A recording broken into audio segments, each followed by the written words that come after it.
The Supreme Court plays a very important role in our constitutional system of government. First, as the highest court in the land, it is the court of last resort for those looking for justice. Second, due to its power of judicial review, it plays an essential role in ensuring that each branch of government recognizes the limits of its own power.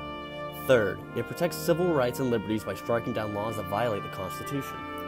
Finally, it sets appropriate limits on democratic government by ensuring that popular majorities cannot pass laws that harm and/or take undue advantage of unpopular minorities. Many things define the Supreme Court, but the most prominent feature in recent years have been the landmark opinions/rulings by Justice Kennedy on important cases that have changed the very face of this nation.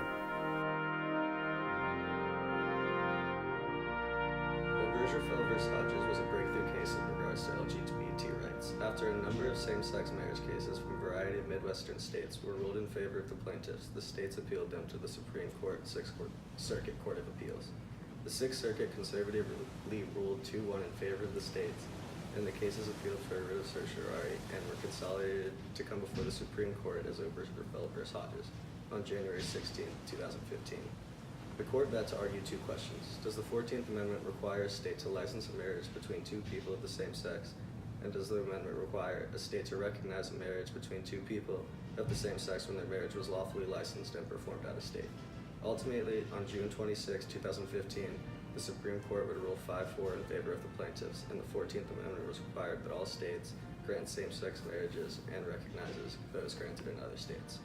It was a monumental ruling in U.S. Supreme Court history, and the majority, written by Justice Anthony Kennedy, claimed that no union is more profound than marriage, and the Constitution grants them that right.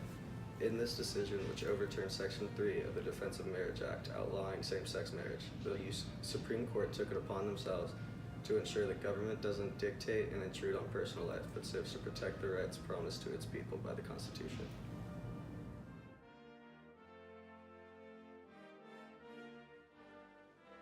It was a highly controversial decision that sought an injunction that allowed prohibitions on independent expenditures. This injunction was sought against the Federal Election Commission in the United States District Court for the District of Columbia to counteract the relevance of the BCRA to its film The Hillary, the movie. This movie expressed opinions about whether Senator Hillary Clinton would make a good candidate as the President of the United States.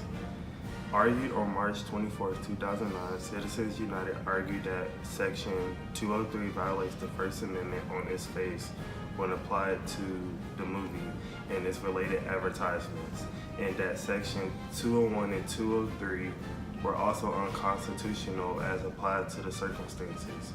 Many citizens would consider this to be the worst Supreme Court due to several reasons. Number one, it leads to creation of super PACs, which raise unlimited contributions from super rich corporate labor unions and other entities, and spend these funds to make independent, quote-unquote, expenditures in federal elections. Number two, it allowed big corporate business to have the same donation rights, which induced the behind-the-scenes dark money that was being distributed within these independent expenditures. Re-argued on September 9, 2009, the Supreme Court additionally disagreed that corporate shareholders from being compelled to fund corporate political speech. The court held that such disagreements may be corrected by shareholders through the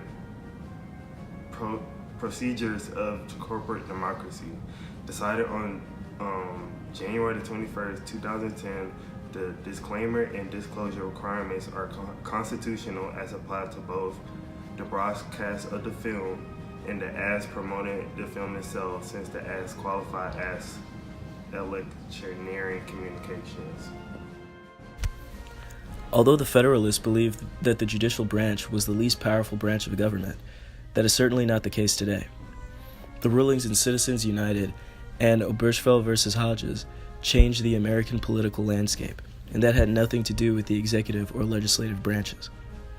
In both of these landmark cases, Anthony Kennedy played the critical swing vote, and since the court is currently split with 4 liberal and 4 conservative judges, Anthony Kennedy will likely continue to cast the deciding 5th vote for the foreseeable future.